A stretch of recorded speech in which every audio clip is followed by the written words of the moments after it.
నాగమ్మ, ఏంటిలా వచ్చావు?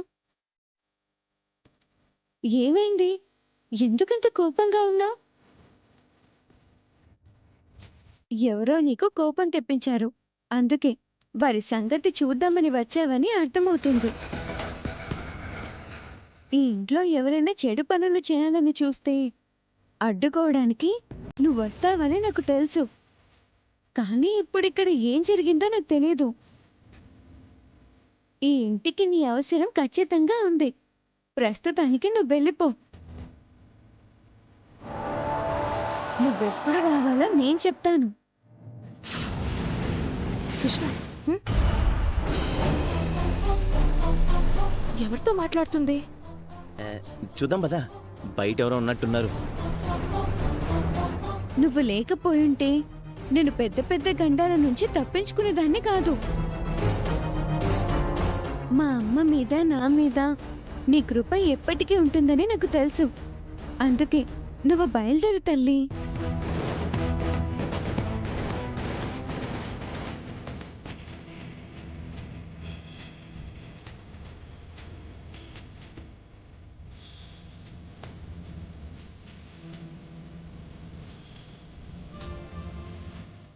ఏంటి ఎవరితో మాడుతున్నా?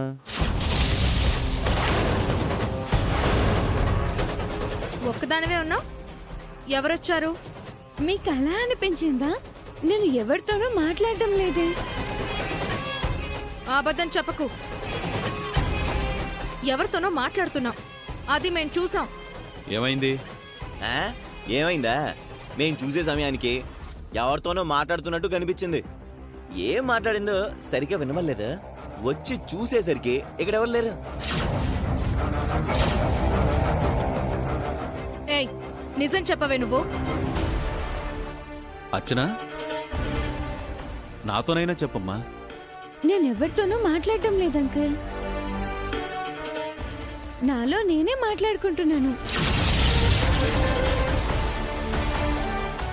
ఏయ్, ఏంటి డ్రామాలు? నీలో నువ్వే మాట్లాడుకోవడం ఏంటి? మాట మార్చేసింది. ఇది చాలా డేంజర్దిలా ఉంది. నాకు అర్థమైంది. నీకేం అర్థమైంది? జ్ఞానులు, వివేకవంతులు, పెద్ద పెద్దవాళ్ళు అప్పుడప్పుడు వాళ్ళతో వాళ్లే మాట్లాడుకుంటుంటారు. వాళ్ళ మాటల అర్థాలు వేరేలా ఉంటాయి. అదో రకమైన లోకం, అదో విధమైన ధ్యాస, ధ్యానం.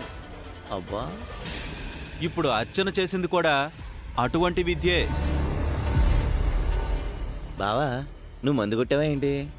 ఎందుకలా అన్నావు? జ్ఞానులు, మునులు, పెద్ద పెద్ద వాళ్ళు అలా మాట్లాడుకుంటారనేది నిజం అనుకుందాం. హ, ఈ అర్చన ఎంత ఉంది? ఇది పెద్దదాయి కాదు కదా, దీనికి అంత సీనేం లేదులే. మీరు చెప్పింది అస్సలు మ్యాచ్ కావడం లేదు రాజుగారు. నువ్వు ఈ ఇంటి కోడలుగా, మనోడి ఈ ఇంటి వారసుడుగా మ్యాచ్ అయ్యారా? ఇదిగో ఇవే పోతేనేది.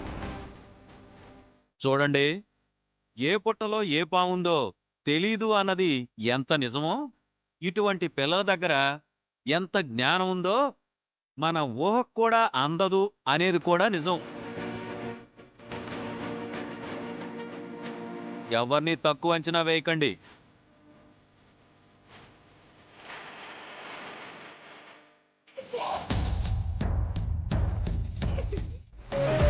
అయినా వీళ్ళనని ఏం లాభం?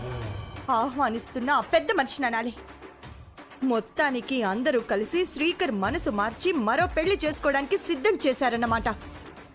నా చెల్లెలి జీవితాన్ని బలి చేయడానికి గుట్టు చప్పుడు కాకుండా ఇంత కుట్ర జరుగుతుందా?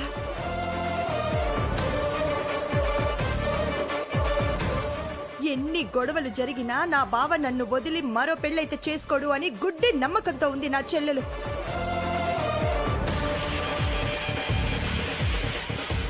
ఇంతకు ముందు ఒకసారి అమ్మవారి విగ్రహం రుద్రాణి అనే ఆవిడ దగ్గరికి చేరుకుంటే ఆవిడ మెలిక పెట్టి తన కూతురు అలెఖ్యనిచ్చి శ్రీకర్తో పెళ్లి చేయాలి అనుకుంది. అప్పుడు అవనియే ఒంటరిగా పోరాడి భర్తని కాపాడుకుంది. ఇప్పుడు మళ్ళీ అలాంటి కుట్రే జరుగుతుంది. వెంటనే ఈ విషయాన్ని తేల్చేయాలి. అత్తా, ఎంత చెత్తగా తయారవుతున్నావే! కొడుక్కి సంబంధాలు చూస్తున్నావా? నీ సంగతి చెప్తానుండు.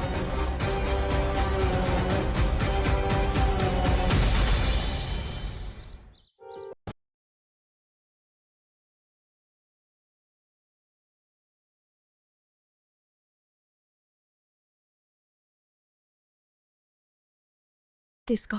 థ్యాంక్స్ అవని.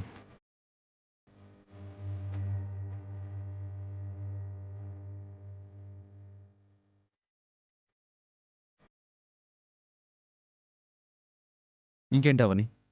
ఏదో మాట్లాడాలన్నావు కదా, నువ్వే చెప్పు.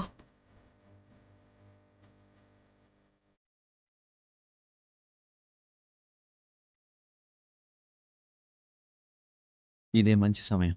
ఇంకా ఆలస్యం చేయకుండా విషయం చెప్పేస్తాను. మాట్లాడవేంటి? చెప్పు. చెప్పడానికి ముందు నీకు ఒకటి చూపించాలి అవని. ఏంటది?